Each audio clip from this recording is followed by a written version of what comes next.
మధ్య నవరత్నాలు చాలా ఇంపార్టెంట్ అయిపోయింది మన రాష్ట్రంలో కూడా. కాబట్టి ఈ ఎక్సలెన్స్ దిశగా వెళ్ళాలన్నా కూడా 9 లక్షణాలు కావాలి.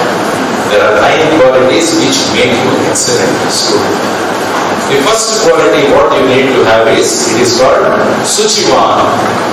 ఈ సంస్కృత పదాలు శుచివాన్ అంటారు. శుచివాన్ అంటే మనిషి శుభ్రంగా ఉండడం, క్లీనింగ్స్ అంటే మనం మనుషులు క్లీనింగ్ గా ఉండడం, ఆలోచనలు కూడా శుభ్రంగా ఉంచుకోవడం. First quality if you want to become excellent student is శుచివాన్.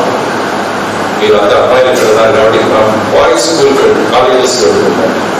ఈ మధ్య కొన్ని పిచ్చులు కూడా లాంటి హెయిర్ కట్ చూస్తుంది. చాలా ఇలా ఉంటది విచిత్రమైన వేషధారణలు, విచిత్ర ఈ కేశధారణలు, ఇవన్నీ కూడా వచ్చేసాయి సమాజం. కాబట్టి వీడి కాన్సన్ట్రేషన్ అంతా ఇక్కడ ఉంటుంది. నా చుట్టూ చూస్తారా ఎవరైనా ఈ విధంగా. కాబట్టి అదంతా కూడా విద్యార్థులు కొట్టాల్సిన లక్షణం కాదు. మొదటిది శుచివాడు, చూడగానే ఇతడు విద్యార్థి అనిపించాలన్నమాట, ఆ విధంగా ఉండాలి. కాబట్టి 2 విషయాలు చాలా ముఖ్యం, డ్రెస్, అడ్రస్.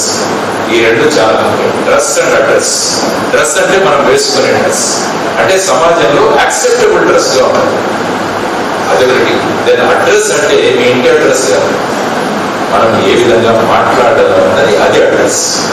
కాబట్టి dress and address are very important. కాబట్టి మొదటి లక్షణం ఏదంటారంటే శుచివాన్, శుభ్రత. వ్యక్తిగత శుభ్రత, ఆలోచనల శుభ్రత కూడా చాలా ముఖ్యం. ఈరోజు చూడండి ఏ విధమైన ఆలోచనలు వేస్తున్నారు. ఒకడెవడో విక్రమ్ అన్న సినిమా చూసి మనిషి శవాన్ని ఎలా ముక్కలు చేయాలి అని చెప్పి వాళ్ళందరి నుంచి నేర్చుకున్నాడు. ఓటీటీ అని ఇంకో దరిద్రం ఒకటి వచ్చింది మన దాంట్లో. ఈ ఓటీటీకి ఎటువంటి సెన్సారీగా ఉండదు. మీరు పెద్ద బాహుబలిలో చూసిన వ్యక్తులు కూడా ఒక చెత్త ఓటీటీలన్నీ కూడా ప్రవేశపెడుతున్నారు. చూడండి ఈ విధంగా మిమ్మల్ని ఉంచితే ఆలోచనలు శుభ్రంగా ఎక్కడ ఉంటాయి. అని ఇన్ని జరుగుతున్నా కూడా మనిషి మనం కనుక నిలదొక్కుకోగలిగితే వీటి నుంచి బయటపడగలరు. వాళ్ళే గొప్ప సమాజానికి మార్గదర్శనం చేసే వ్యక్తులుగా మాట్లాడారు. సో ది ఫస్ట్ క్వాలిటీ శుచివాన్. రెండవది వచ్చేసి వాచస్వివాన్, అంటే అదే చెప్పాను అడ్రస్.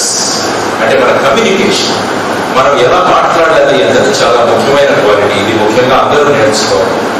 ఒక రీసెర్చ్ జరిగితే దాంట్లో తేలింది ఏంటంటే మనిషి దేనికి భయపడతాడు అని ఒక రీసెర్చ్ జరిగితే మొదటిది చావుకు, రెండవది స్టేజ్ మీద మాట్లాడతాం. అక్కడికి వచ్చాక బాగా మాట్లాడుకుంటాం. ఈ స్టేజ్ మీదకి వచ్చి మాట్లాడాలంటే మనకు శివరి వస్తుంది అవునా కదా. కాబట్టి రెండవ ముఖ్యమైన లక్షణం ఎక్సలెన్స్ దిశగా వెళ్ళడానికి మీకు కావాల్సింది వాచస్వివాన్. మనం ఏ విధంగా మాట్లాడతామన్నది చాలా ముఖ్యమైన అంశం. సినిమాల గురించి అడగండి, ఎంత తగ్గడగా సమాధానాలు వస్తాయి మనకు. ఏ సినిమా అని అడగండి, ఈరోజు ఏ సినిమా వచ్చింది, నిన్నేం సినిమా వచ్చింది, ఆ సినిమాలో ఈ క్యారెక్టర్ ఎవరు, ఎక్కడ షూటింగ్ తీశారు, ఇవన్నీ కూడా బ్రహ్మాండంగా మనకు తెలుస్తుంది. కానీ విషయము సమాజం గురించి అడిగితే ఏమవుతుందంటే దానిలో పరిజ్ఞానం తక్కువగా ఉంటుంది. అందుకనే అంటారు మీ కాలేజీ పైన ఒక వాటర్ ట్యాంక్, ఆ వాటర్ ట్యాంక్ నుంచి బ్రహ్మాండమైన పైపు మనం వేసాం, కింద బ్రహ్మాండమైన జాగ్వార్ ఫిట్టింగ్స్ పెట్టాము. పెట్టిన తర్వాత వెళ్ళి ట్యాప్ తిరిగితే నీళ్లు రావడం. కారణం ఏంటంటే బ్రహ్మాండమైన సింటెక్స్ ట్యాంక్ పెట్టాము, బ్రహ్మాండమైన పైప్ లైన్ వేసాము, జాగ్వార్ ఫిట్టింగ్ పెట్టాము, నీళ్లు రావట్లేదంటే కారణం ఏంటి, ట్యాంక్ లో నీళ్లు లేదు. కాబట్టి ఈ ట్యాంక్ లో కనుక సబ్జెక్ట్ ఉంటే ఈ ట్యాంక్ నుంచి బ్రహ్మాండంగా మాటలు వస్తాయి. కాబట్టి ఈ ట్యాంక్ ను దేనితో నింపుతున్నాం అన్నది మీరు ఆలోచిస్తారు. ఈ ట్యాంక్ సినిమాలతో నింపితే ఇక్కడ నుంచి సినిమాలు పెట్టిస్తాం. ఈ ట్యాంకులు మంచి విషయాలుగా నింపండి. మీ అందరికీ అదృష్టం ఏంటంటే ఇది ఒక యంత్రం వచ్చింది. ఈ యంత్రాన్ని ఎటు వాడుకోవాలన్నది మీ మీద ఆధారపడి ఉంటుంది. పివి సింధు మీకు తెలుసు, ఒక బ్యాడ్మింటన్ ప్లేయర్. భారతదేశానికి 2 ఒలింపిక్స్ లో 2 పథకాలు తీసుకొచ్చింది. ఒకసారి రజత పథకం సిల్వర్ మెడల్ తెచ్చింది, తర్వాత వచ్చేసి బ్రాంజ్ మెడల్ తీసుకొచ్చింది. సో ఆవిడ దగ్గర నుంచి ఒక గోల్డ్ మెడల్ మనం అందరూ కూడా నిన్న నిఖార్ జరిగి బ్రహ్మాండంగా రెజ్లింగ్ లో భారతదేశానికి పడ్డ గోల్డ్ మెడల్ తీసుకొచ్చింది అమ్మాయి బాక్సింగ్ రెజ్లింగ్. సో ఆ విధంగా పివి సింధు ఇంటర్వ్యూ ఒకసారి చదివాను. మీరు ఈ విధంగా రజత పథకం రావడానికి మీరు ఏం చేశారు అంటే ఆమె ఏం చెప్పిందంటే ఒలింపిక్స్ మొదలయ్యే ముందు 4 నెలల ముందు నేను పక్కన పడేశాను. దీనివల్ల చాలా డిస్టర్బెన్స్, మెసేజ్లు వస్తుంటాయి, కాల్స్ వస్తుంటాయి, నా డైవర్షన్ అవుతుంది, అటెన్షన్ డైవర్ట్ అవుతుంది, కాబట్టి దీన్ని పక్కన పడేసాను అని చెప్పాను. కాబట్టి ఒకే concentration, only concentration is better అని భారతదేశానికి రజత పత్రం తీసుకొచ్చింది. కాబట్టి దీన్ని ఎలా వాడాలో మనకు తెలియాలి. దీన్ని మంచిగా వాడుకుంటే మీ కమ్యూనికేషన్ ఇంప్రూవ్ అవడానికి కూడా చాలా విషయాలు ఉంటాయి. మంచి మంచి ప్రసంగాలు జరుగుతాయి, కానీ వాళ్ళు ఏం చేస్తారంటే చెత్తవన్నీ ముందుకు పెడతారు. అవే మీరు నొక్కగానే అవి ముందు వస్తాయి బయట. అవి వాటి థంబ్ నెయిల్స్ కూడా చాలా విచిత్రంగా పెడతారు. దాని వెంటనే దాన్ని ఓపెన్ చేయాలన్న మనకు ఒక ఫీలింగ్ కలుగుతుంది, అరే ఏదో మసాలా ఏముండదు, మళ్ళా చూస్తే అందులో ఏమైనా ఉండడం. అవి కూడా చాలా పెడుతుంటారు. ప్రభుత్వాన్ని ఈ విధంగా దూషించిన జేడీ అంటారు, అందులో చూస్తే ఏమీ ఉండదు, కానీ వాటికి వ్యూస్ వస్తే వాటికి డబ్బులు వస్తుంది. కాబట్టి అటువంటి మన బ్రెయిన్ అటెన్షన్ మార్చడానికి ఈ విధంగా మిమ్మల్ని వాడిస్తున్నారు. కాబట్టి మన కమ్యూనికేషన్ ఇంప్రూవ్ చేయడానికి మీరు చేయాల్సిన ముఖ్యమైన విషయం ఏంటంటే తరగతి పుస్తకాలతో పాటు ఇతర పుస్తకాలు చదవండి. ఎందుకంటే క్లాస్ పుస్తకాలు చదివి ఏమీ ఉండదు. పరీక్షలు రాయడం చాలా సులభం. నా జీవిత అనుభవం నేను చెప్తాను. పరీక్షలకు ఎప్పుడు కూడా పెద్దగా కష్టపడ్డది ఏ రోజు కాదు చదువుకునేవాడిని. కాబట్టి పరీక్షలకు ఎప్పుడు కూడా కష్టపడ్డాను. మనం ఏం చేస్తామంటే ఇవన్నీ పోస్ట్పోన్ చేసుకుంటూ వెళ్తాం. ఇక చివరిలో టెన్షన్, డిప్రెషన్, సైకియాట్రిస్ట్ కన్సల్ట్ చేయడం, టాబ్లెట్స్ తీసుకోవడం, ఇవన్నీ కూడా ఈ మధ్య పరిపాటి అయిపోయింది. ఎందుకంటే మిగతా సమయాల్లో మనం టైం వేస్ట్ చేసుకున్నాం. కాబట్టి second quality is watches to బాగా మాట్లాడే విధంగా మీరు కావాలంటే తరగతి పుస్తకాలతో పాటు ఇతర పుస్తకాలు, న్యూస్ పేపర్స్ చదవండి, ఎడిటోరియల్స్ చదవండి. అందులో ఎన్నో విషయాలు మీకు తెలుస్తాయి. ఎడిటోరియల్ ఏం చేస్తారంటే అన్ని విషయాలను రంగరించి ఒక చిన్న స్పేస్ లో మనకు రాస్తాం. భారతదేశ వ్యవసాయం గురించి ఇప్పుడు 5G నుంచి మనం 6Gకి వెళ్ళబోతున్నాం. ఏంటి 5G, ఏంటి 6G ప్రమాణంగా మీకు తెలుస్తుంది. కాబట్టి ఈ విషయాలు మీకు తెలిస్తే ఏమవుతుందంటే రేపు ఎక్కడైనా ఎవరైనా మాట్లాడుతున్నప్పుడు వాళ్ళతో కనెక్ట్ అవుతాం. ఇప్పుడు ఎక్కడ కనెక్ట్ అవుతున్నాం? మనం సినిమాతో కనెక్ట్ అవుతాం, మిగతా విషయాలతో కనెక్ట్ అవ్వలేకపోతున్నాం, ఎందుకంటే మనం చదవట్లేదు. కాబట్టి సెకండ్ క్వాలిటీ ఈజ్ వాచెస్ వివాహం. మూడవది వచ్చేసి వర్చెస్ వివాహం అంటే విశ్వం జ్ఞానాన్ని సంపాదించాలి. జ్ఞానం ఎలా సంపాదించగలం? మనం అబ్దుల్ కలాం గారు చక్కగా చెప్పారు. జ్ఞానాన్ని సంపాదించడానికి 4 మార్గాలు. మొదటిది అమ్మా నాన్నలను గౌరవించడం. వాళ్ళ దగ్గర విపరీతమైన జ్ఞానం ఉంటుంది వాళ్ళ దగ్గర, కానీ మనం దాన్ని లెక్కేయట్లేదు, ఎందుకంటే ఎంతో అనుభవాలు చేస్తున్నాం. రెండవది రెస్పెక్ట్ యువర్ టీచర్స్. గురువులను ఆదరించండి, వాళ్ళ దగ్గర ఉన్న జ్ఞానాన్ని మీకు ప్రసాదిస్తారు. మీరు కనుక గురువులను ఆదరించుకుంటే వాళ్ళు కూడా మొక్కుబడిగా వాళ్ళ సిలబస్ చెప్పాడు, కానీ గురువులను ఆదరించారు. మా గురువు గారు మొన్నే ఆయన 93 సంవత్సరాలు కాలం చేశారు. ఆయన మన వెళ్ళారు. మా హిందీ మాస్టర్, నేను 80లో 10th క్లాస్ చదువుతున్నప్పుడు మాకు హిందీ మాస్టర్. ఆయన ఎంత చక్కగా మాకు చదువు చెప్పేవారంటే హిందీ చెప్పేవారు, దానితో పాటు జీవితాన్ని కూడా చెప్పేవారు. ఆయన అంటే అంత గురువు. సో అటువంటి గురువులకు గౌరవం. మూడవ విషయం, మీరు జ్ఞానాన్ని చేయడానికి మంచి స్నేహాలు చేయండి. Make good friendships. కలంగా చెప్పారు. నాలుగవది రీడ్ గుడ్ బుక్స్. ఈ 4 కనుక చేస్తే మీరు విశ్వం అంటే మీరు వర్చెస్ వివాహం. మీరు వెళుతున్నప్పుడు మిమ్మల్ని ఒక ఆదరణతో చూస్తారు.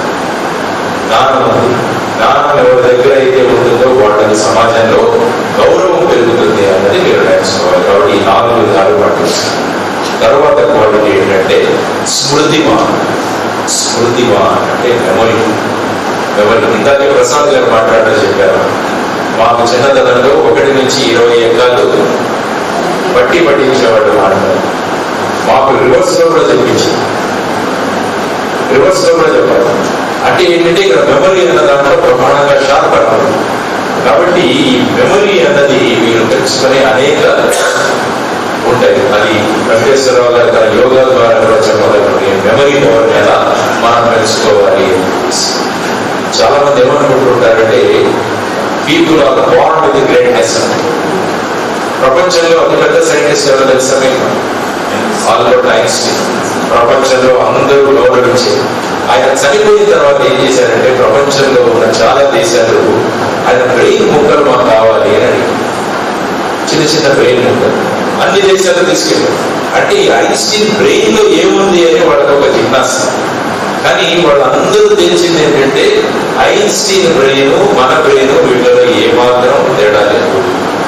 All body with the same brain అని ఈ బ్రెయిన్ ని ఏ విధంగా ఉపయోగించుకుంటున్నామన్న దాని మీద ఆ వ్యక్తి యొక్క ప్రోగ్రెస్ ఉంటుంది. కాబట్టి మీరు మనం జస్టిఫై చేసుకోవడానికి నేను ఐన్స్టీన్ కాదు, నేను న్యూటన్ కాదు, నేను కలాం గారు కాదు, ఇలా మాట్లాడడం కాదు, ఏమీ లేదు. వాళ్ళ బుర్ర మన బుర్ర, మన మైండ్, వాళ్ళ బ్రెయిన్ సేమ్. కానీ ఆ బ్రెయిన్ ని ఎలా ట్యూన్ చేస్తున్నామన్న దాని మీద మన భవిష్యత్తు ఆధారపడి ఉంటుంది. కాబట్టి ఆ విధంగా మీరు మెమరీ పవర్ తెలుసుకోండి. తర్వాత క్వాలిటీ ధృతిమ అంటే ధైర్య సాహసాలు ఉండాలి మనకు అనేది నెక్స్ట్ క్వాలిటీ, ధైర్యం. అహిల్యాబాయి హోల్కర్ కదా చదవండి. అహిల్యాబాయి హోల్కర్ మీ మహేశ్వరం చీరలు వస్తుంటాయి కదా, ఆ మహేశ్వరం చీరలు డిజైన్ చేసింది అహిల్యాబాయి హోల్కర్. అనేక హిందూ దేవాలయాలను బ్రహ్మాండంగా రిపేర్లు చేయించి మరమ్మతులు చేయించినది గొప్ప వ్యక్తి అహిల్యాబాయి హోల్కర్. మహారాష్ట్రలోని అహ్మద్నగర్ లో పుట్టి ఇందోర్ సంస్థకి ఆవిడ రాణిగా నిలిచింది అహిల్యాబాయి హోల్కర్. ఆవిడ గురించి చదవడం ఎంత ధైర్య సాహసాలు. ఝాన్సీ లక్ష్మి గురించి చదవండి. సావిత్రిబాయి ఫులే గురించి చదవండి. సావిత్రిబాయి ఫులే మీరు ఈ రోజందరూ ఈ కాలేజీలో చదువుకుంటున్నారంటే ఆ మహాతల్లి యొక్క భిక్షం అందరూ. ఆ కాలంలో అమ్మాయిలకు చదువు ఎందుకు అని అందరూ మాట్లాడారు. కానీ ఈవిడ నిర్ణయించుకుంది, ధైర్యంగా నిర్ణయించుకుంది, ఈ సమాజాన్ని నేను మార్చాలంటే అమ్మాయిలకు చదువు చెబితే తప్ప మారరు అని చెప్పేసి ఒక స్కూల్ తెచ్చింది పూణే. అందరూ ఏమైనా సమాజంలో ప్రభుత్వాలు ఉదయాన్నే బకెట్లలో ప్యాడనీళ్ళు పెట్టుకొని రెడీగా ఉండేవారు. సావిత్రిబాయి గారు స్కూల్కి వెళ్తుంటే దీంతో ఆ మీద ప్యాడనీళ్ళు చదివేవారు. ఆ సంచిలో ఇంకొక చీర తీసుకొని వెళ్ళేది ఆ మహాతల్లి. స్కూల్కి వెళ్ళిన తర్వాత ఈ పేడ నీళ్లతో నిండిన చీరను పక్కన పెట్టి వేరే చీర పెట్టుకొని మీలాంటి అమ్మాయిలకు చదువు చెప్పి మళ్ళా సాయంత్రం ఆ పేడ నీళ్లు పెట్టిన చీర కట్టుకుంటే ఎందుకంటే మళ్ళా సాయంత్రం రెడీగా ఉంటారు మళ్ళా పుట్టారు. కానీ భయపడ్డారు, ధైర్యంగా ముందుకు వెళ్ళింది. ఈ రోజు ఆడపిల్లలు చదువుకుంటున్నారంటే ఆ మహాతల్లి యొక్క అద్భుతమైన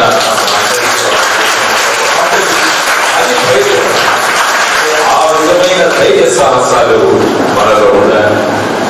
ఇప్పుడు చూడండి ఏ విధమైన అత్యాచారాలు జరుగుతున్నాయి అమ్మాయిలు, ఏ విధంగా దుర్మార్గులు తయారవుతున్నారు. కానీ దాన్ని మనం ఎదుర్కోవాలంటే ధైర్య సాహసాలతో ముందుకు చిన్న జట్టుగా తయారవు. మీరు ఎప్పుడు ఒంటరిగా ఉండండి, ఒక చిన్న జట్టుగా ఉండండి మీరు అందరూ. ఈ మధ్య ఏంటంటే చాలా మంది ఈ సినిమా ప్రభావాల వల్ల ఈ ప్రేమ అని, ఈ లవ్ అని ఇవన్నీ చాలా ఎక్కువైపోయాయి. ఎంతమంది చనిపోతుంటారు రోజు చూడండి. లవ్ ఫెయిల్యూర్ అయిన వాళ్ళు ట్రైన్ కింద పడిపోయారు, ఉరి వేసుకుంటున్నారు. ఇవన్నీ కూడా మనం చదువుకోవాల్సిన దౌర్భాగ్య పరిస్థితిలో మనం ఉన్నాం. కాబట్టి ఎప్పుడు కూడా మీరు ఒక సమూహంగా ఒక జట్టుగా ఉండండి. మిమ్మల్ని ఎవరిని కూడా ఏమీ చేయలేదు. అదేవిధంగా మీరు ఎన్నుకుంటున్న ప్రజాప్రతినిధులు ఎవరైతే ఉన్నారో వాళ్ళు ఆ విధమైన చట్టాలలో మార్పులు తీసుకొచ్చి సమాజంలో మార్పు తీసుకొచ్చి ఆ విధమైన పరిపాలన అందించాలన్నది కూడా మనం ఆలోచించుకోవాలి. కాబట్టి అంటే అదే ఆలోచించుకుంటూ వెళ్ళి బాత్రూంలో పడుకోగానే అక్కడ తను పడుకోగానే నీళ్ల లెవెల్ లేచింది. అప్పుడు ఆలోచన వచ్చింది, యురేకా యురేకా అనుకుంటూ బయటకు వచ్చింది. అది క్రియేటివ్. కాబట్టి ఎప్పుడు కూడా కొత్తగా ఆలోచించడం మొదలు పెట్టండి. అది ఎక్సలెన్స్ దిశగా మీరు వెళ్ళాలంటే క్రియేటివ్. ఇప్పుడు చెప్పాను మీరు red bus is also creative. కొత్తగా ఆలోచించారు, బ్రహ్మాండమైన విజయాలను వాళ్ళు సాధించగలిగారు. ఈ రోజు మీరు తెచ్చుకున్నారు జొమాటో, స్విగ్గీ వాడుతున్నారు లేదా? అవన్నీ కూడా ఒక క్రియేటివ్నెస్. ఒక కుర్రవాడు వర్షాకాలంలో ఇంట్లో కూర్చొని ఇప్పుడు బ్రహ్మాండమైన వేడి వేడి పకోడీలు తినాలి అనుకుంటారు. ఎవరు తీసుకొస్తారో ఆ వర్షం? కాబట్టి వాడు ఆలోచించాడు, నాకు ఆ హోటల్కి కాంటాక్ట్ పెట్టుకొని నేను అక్కడికి ఆర్డర్ ఇస్తే దాన్ని ఎవరైనా తీసుకొచ్చేవాడు నా దగ్గరికి తీసుకొస్తే ఎంత బాగుంటుంది అనుకున్నాడు. అక్కడితో ఆగదు. దాన్ని స్విగ్గీ యాప్గా తయారు చేసి ఆ తర్వాత మీరు జొమాటో యాప్గా తయారు. మాయాబజార్ సినిమా చూసారా? సినిమాలకైనా ప్రమాణంగా చూశారు. మీరు మంచి సినిమా చూశారు. మాయాబజార్లో కృష్ణుడు శశిరేఖతో పెట్టి తెచ్చేస్తారు. అది ఓపెన్ అవగానే నీ మనసులో ఎవరున్నారో కనిపిస్తారు. అది ఓపెన్ చేయగానే అభిమన్యుడు కనిపిస్తారు. కానీ అప్పుడంతా నవ్వుతున్నారు, ఇదేంటి ఎక్కడైనా ఎక్కడో ఉన్న వ్యక్తిని మనం చూడగలమా? కానీ ఆ క్రియేటివ్ ఐడియాను పట్టుకొని మనకు స్కై తయారు. ఇప్పుడు చూస్తే మీరు ఈ అన్ని మీరు చూసే వీడియో కాల్స్ కానీ ఇవన్నీ కూడా ఫైనల్ గా ఏంటి, ఒక ఆలోచన క్రియేటివ్ గా ఎవరో ఆలోచిస్తే దాన్ని ఆచరణలో తీసుకొచ్చింది. ఇదే క్రియేటివిటీ. కాబట్టి ఎప్పుడు కూడా కొత్తగా ఆలోచిస్తూ ఉండండి. కాబట్టి క్రియేటివ్నెస్ ఎవరికైతే ఉంటుందో వాళ్ళు ఎక్సలెన్స్ దిశగా వెళ్ళగలరు అన్నది. తర్వాత వచ్చేసి number one is next quality. అంటే మనం ఎంత సాధించినా కూడా వినయంగా ఉండాలి అన్నది కూడా హ్యూమన్ ఎక్సలెన్సీలో ఒక క్వాలిటీ. Number one. చాలా మంది ఏంటంటే కొద్దిగా ఏదైనా విజయం సాధించగానే గర్వం విపరీతంగా పెరిగిపోతుంది. మాకన్నా గొప్పవాడు లేరు అని అనుకుంటారు. దానివల్ల ఏమవుతుందంటే ఆ రోజు నుంచి మన డౌన్ ఫాల్ స్టార్ట్ అవుతుంది. దానికోసం ఒక చిన్న ఉదాహరణ ఇస్తారు. మన పొలైట్నెస్ ఎలా ఉండాలి అని చెప్పేసి మహాకవి కాళిదాసు మీ అందరికీ తెలుసు. మహాకవి కాళిదాసు హరివంశం బ్రహ్మాండంగా రాశారు. సరస్వతీదేవిని ఆయన సాక్షాత్కరించుకున్నారు. కానీ ఆయనకి ఏంటంటే ఒకసారి గర్వం వచ్చింది. నేను ఇంత విద్యావంతుడిని కాబట్టి నాకు తిరుగులేదు అనుకున్నాడు అని తిరుగుతూ ఒక గ్రామానికి వెళ్ళాడు. దాహం వేస్తాడు. ఇలాంటి సమ్మర్ దాహం వేసి ఒక ముసలావిడ దగ్గర కూర్చుంటే ఆయన అడుగుతాడు, అమ్మ నాకు దాహంగా ఉంది, కొద్దిగా నీళ్ళు ఇవ్వండి. అది కూడా గర్వంగా అడుగుతాడు, ప్రార్థనగా అడగాలి. అంటే నేను ఇంత పండితుడిని, నీళ్ళు ఇవ్వండి అని. ఆ ముసలావిడ అతను అడిగింది, మీకు పరిచయం చేసుకోండి మిమ్మల్ని. కోపం వచ్చింది. ఏమన్నాడంటే నేను పర్యాటకుడిని. మీరు ఎవరు, మీరు పేరు చెప్పరు, మామూలుగా మీరు ఎవరు అంటే మన పరిచయం చెప్తాను, నేను లక్ష్మీనారాయణ, లేకుంటే మీరు అలా, నేను పర్యాటకుడిని అని. దాంతో ఆ ముసలావిడ ఏమైందంటే ఈ మొత్తం ప్రపంచంలో ఇద్దరే పర్యాటకులు, ఒకడు సూర్యుడు, ఇంకొకటి చంద్రుడు. ఇంకో విషయం చెప్పి పరిచయం చేసుకోవాలి. మళ్ళా ఇద్దరికి ఆ విద్యార్థి వచ్చింది, నేను ఒక అతిథిని అని. కాబట్టి నేను అతిథిని నువ్వు నీళ్ళు ఇవ్వాలి అన్నట్టు. ఆవిడ ఏమనిందంటే ప్రపంచంలో ఇద్దరే అతిథులు ఉంటారు, ఒకటి డబ్బు, రెండవది యవ్వనం. ఈ రెండు మాత్రమే అతిథి. కాబట్టి ఇంకో విషయం చెప్పుకోవాలి. కోపం రగిలిపోతుంది. ఇంత పండితుడిని ఒక ముసలావిడ ఈ విధంగా ప్రశ్నిస్తుందని అతను ఏమన్నాడంటే నేను సహనశీలత ఉన్నామండి. అంటే లోపలైతే పండుతోంది కానీ బయటకు పండుకో నాకు సహనశీలత చాలా ఎక్కువ ఉంది అన్నట్టు. అప్పుడు ఆ ముసలావిడ ఏమన్నాడంటే ఈ మొత్తం ప్రపంచంలో ఇద్దరికే సహనశీలత ఉంది, ఒకటి భూమికి, ఇంకోటి చెట్టు. భూమి మనందరినీ భరిస్తుంది, చెట్టు అన్నది మనం రాళ్ళు వేసినా కూడా పండిస్తుంది. కాబట్టి ఇంకో విషయం చెప్పి నీ పరిచయం అని. ఇంకా కోపంతో రగిలిపోతున్నాడు. అతను ఏమన్నాడంటే నేను ఒక మొండివాడిని.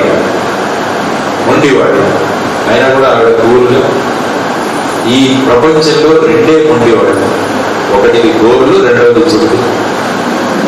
ఏం చేసినా వస్తూనే ఉంటాడు. కాబట్టి ఇంకో విషయం చెప్పేవాడు. దాంతో ఇతను మండిపోయి నేను ఒక మూర్ఖుణ్ణి అంటాడు ఆయన. అప్పుడు కూడా ఆవిడ కూల్గా చెప్పాను, ఈ దేశంలో ఈ మొత్తం ప్రపంచంలో ఇద్దరే మూర్ఖులు, యోగ్యత లేని రాజు. ఆ యోగ్యత లేని రాజు చేస్తున్న పనులన్నిటికీ కూడా బాగుంది అని చెప్పే మంత్రులు. వీళ్ళందరూ కూడా యోగ్యత లేని వాళ్ళే మూర్ఖులు. కాబట్టి నువ్వు ఇంకో పరిచయం చేయి. ఇంకా అయిపోయాడు. వెళ్ళి సాష్టాంగ ప్రమాణం చేశాడు ఆమె దగ్గర, తల్లి నన్ను క్షమించు, నేను మహాపండితుడు అనుకున్నాడు కానీ ఈ రోజు నా స్థాయి ఏంటో నువ్వు నిరూపించావని లేచి చూడగానే అక్కడ సరస్వతి మాత ప్రత్యక్షమైంది అనమాట. కాబట్టి మనకు కావలసిన ఇంకొక లక్షణం ఏంటంటే మనం ఏది సాధించినా కూడా మనం వినయంగానే ఉండాలి. అప్పుడే మనం హ్యూమన్ ఎక్సలెన్స్ దిశగా మనం ముందుకు వెళ్తాం. డాక్టర్ ఏపీజే అబ్దుల్ కలాం గారు ఏంటి ఆయన సాధించారు, పైలట్ అవ్వాలనుకున్నాడు మనిషి, కానీ అవ్వలేకపోయాడు. కానీ మొత్తం భారతదేశంలో ఉన్న సైన్యం అంతా కూడా ఆయనకు సెల్యూట్ చేసి ఆ స్థాయికి ఆయన చేరుకోగలిగాడు. ఎంత సింపుల్ గా ఉంటాడంటే ఆ మనిషి, చాలా సింపుల్ గా ఉంటాడు. కాబట్టి వినయం అన్నది చాలా ముఖ్యం. Number one. ఆ తర్వాత ఇంకొక క్వాలిటీ ఏంటంటే జిజ్ఞాసువాన్ అంటే ప్రశ్నలు అడగాలి. ఎప్పుడు కూడా ఇన్క్విజిటివ్ గా ఉండాలి. అందుకని ఎందుకు, ఏమిటి, ఎలా అన్న 3 ప్రశ్నలు మీరు ప్రతిదాన్ని మీరు వేసుకోండి. వై, వాట్, హౌ అని మీరు ప్రశ్నలు వేసుకోండి. చాలా సమాధానాలు మీకు దొరుకుతాయి. ప్రతిదీ నమ్మకండి. ఇంతకు ముందు ఏం జరిగేదంటే భూమి చుట్టూ సూర్యుడు తిరిగేవాడని అప్పట్లో అనేవాడు. కానీ కోపర్నికస్ అనే వ్యక్తి ఏం చేశాడంటే ఇది నమ్మలేదు. వై వాట్ హౌ అనుకున్నాడు, నిరూపించాడు. ఏమని నిరూపించాడు? సూర్యుడు చుట్టూ మిగతా గ్రహాలు తిరుగుతున్నాయని. సపోజ్ కోపర్నికస్ అది అడగకూడదు, ఇలాగే నమ్మేవాడు. కాబట్టి ఎక్సలెన్స్ దిశగా వెళ్ళిన వ్యక్తులు ఈ 3 ప్రశ్నలు వేసుకుంటారు, హౌ వాట్ వై. అప్పుడు కొత్త విషయాలు బయటికి మనకు తెలుస్తాయి. ఇద్దరు ఫాదర్ అండ్ సన్ కి నోబెల్ ప్రైజ్ వచ్చింది. మీరు సైన్స్ లో ఉన్న వాళ్ళు ఎంతమంది నాకు తెలియదు, కానీ J J Thomson and TJ Thomson వీళ్ళిద్దరు కూడా ఎలక్ట్రాన్ గురించి చెప్పారు. మొదట ఆయన ఎలక్ట్రాన్ ఈజ్ అ పార్టికల్ అన్నాడు, ఆయన నోబెల్ ప్రైజ్ వచ్చింది. వాళ్ళ కొడుకు వచ్చేసి ఆ థియరీని నమ్మకుండా ఎలక్ట్రాన్ ఈజ్ అ వేవ్ అన్నాడు, అతనికి కూడా నోబెల్ ప్రైజ్ వచ్చింది. కాబట్టి ఎప్పుడు కూడా మనం ప్రశ్నలు అడగడం మొదలుపెడితే కొత్త కొత్త విషయాలు బయటకు వస్తాయి, మనము ఎక్సలెన్స్ దిశగా వెళ్తారు. కాబట్టి ఈ 3 ప్రశ్నలు వేస్తున్నాం. మీలాంటి కాలేజీలో ఒక చిన్న ప్లాంటేషన్ ప్రోగ్రామ్ పెట్టారు. ఆ ప్లాంటేషన్ ప్రోగ్రామ్ పెట్టి అందరితో మొక్కలు వేయించారు. ఆ తర్వాత స్టూడెంట్స్ వస్తున్నారు వెళుతున్నారు, కానీ ఒక విద్యార్థి గమనించాడు. ఒక రోజు 10 మొక్కలు వేశారు, అందులో 2 మొక్కలు బ్రహ్మాండంగా పెరుగుతున్నాయి, మిగతా మొక్కలు అంత పెద్దగా పెరగట్లేదు. అందరూ చూస్తుంటే వెళ్ళారు, కానీ ఈ పిల్లవాడు అక్కడ కూర్చున్నాడు. హౌ వై వాట్ అని 3 ప్రశ్నలు వేస్తున్నాడు. ఎందుకు ఇది జరుగుతుంది, ఎలా ఇది జరుగుతుంది, ఆ తర్వాత ఏం జరుగుతుంది అని 3 ప్రశ్నలు వేసుకొని అక్కడ ఉన్న తోటమాలిని పిలిపిస్తాడు. ఈ 2 చెట్లు బాగా పెరుగుతున్నాయి, మేము ఒకే రోజు ఒకే నర్సరీ నుంచి తెచ్చిన చెట్లు ఇవన్నీ, ఇవి బ్రహ్మాండంగా పెరుగుతున్నాయి, ఎందుకు పెరగట్లేదంటే అతను అన్నాడు, నేను అన్నిటికీ సమానంగా ఎరువులు ఇస్తున్నాను, సమానంగా వీటిని చూసుకుంటున్నాను, అయినా కూడా ఈ కురవాడు వదలదు, ఏదో జరిగింది ఇక్కడ అని చెప్పేసి క్లాస్కు వెళ్ళకుండా అక్కడ కూర్చున్నాడు. అప్పుడు ఈ తోటమాలి చూసి ఈ పిల్లవాడు, ఈ బాబు ఇక్కడి నుంచి ఒక చిన్న పైప్ లైన్ ముందు పెడుతుంది అని చెప్పి వెంటనే ఆ పిల్లవాడు ఆ తవ్వుతాడు, పారదీస్తుంది. ఆ పైప్ లైన్ వస్తుంది బయటికి. ఆ పైప్ లైన్ లో ఎక్కడైతే ఈ 2 మొక్కలు బాగా పెరుగుతున్నాయో ఆ పైప్ లైన్ లో వాటికి ఎదురుగా చిన్న హోల్స్, చిన్న రంధ్రాలు ఉన్నాయి. ఆ పైప్ లైన్, ఆ పైప్ లైన్ వచ్చి బొట్టుగా నీళ్లు వచ్చి ఈ చెట్ల మొదట్లోకి వెళుతుంది. అంటే అప్పుడు ఆ పిల్లవాడు ఏం నేర్చుకున్నాడంటే, చెట్లకు బొట్టుగా మనం నీళ్లు అందించగలిగితే నీళ్లు వృధావు, ఆ తర్వాత చెట్లు కూడా బ్రహ్మాండంగా పెరుగుతాయని ఆ పిల్లవాడు కొత్త కాన్సెప్ట్ తీసుకొచ్చాడు. Irrigation that is called drip irrigation. ఈ రోజు ఆ పిల్లవాడు ప్రపంచంలో one of the best entrepreneurs. అది మిక్కిలి ధనవంతులైన వాళ్ళలో ఈ పిల్లవాడు రెడ్ కాఫే అనే కంపెనీ ఒకటి స్టార్ట్ చేశారు, చూడండి.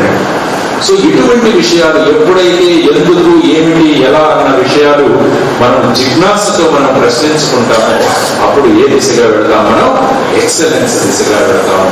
ఫైనల్ క్వాలిటీ ఈజ్ ఉత్సాహవాన్. ఎప్పుడు కూడా యాక్టివ్గా ఉండాలి, నీరసపడకూడదు, ఎప్పుడు కూడా నీరసపడకూడదు, ఎప్పుడు కూడా యాక్టివ్గా ఉండాలి. ఎన్ని కష్టాలు వచ్చినా కూడా ఎదుర్కొంటామన్న సాహసం మనలో ఉండాలి. అది మీకు కావాల్సిన ఉత్సాహవాన్. Be happy always. ఏ సమస్య వచ్చినా కూడా దాన్ని పరిష్కరించడానికి మీరు సిద్ధంగా ఉండాలి.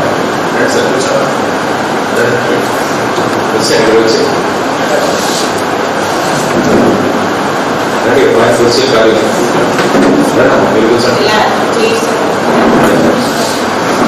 కాబట్టి ఈ ఉత్సాహవాన్ అన్నది చాలా ఇంపార్టెంట్. ఇప్పుడు ఏంటంటే ప్రపంచంలో బరువంతా మన మీద ఉన్నట్టు మనకు దీని నుంచి వెళ్ళకూడదు.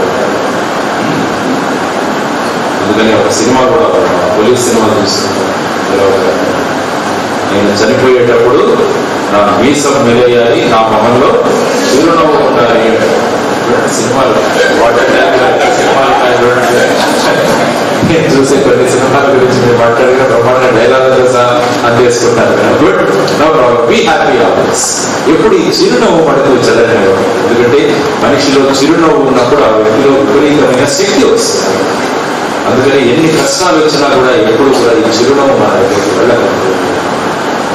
ఎవరెస్ట్ ఎక్కిన ఎడమడి హిల్లరీ, టెన్సింగ్ నార్కి వీళ్ళు చాలా ప్రయత్నాలు చేశారు, కానీ 20వ వెళ్ళి కూడా చివరి ఆల్మోస్ట్ ఇంకా ఎక్కుతామంటే అక్కడ మంచు తుఫాను వచ్చి కిందికి వచ్చేస్తాయి.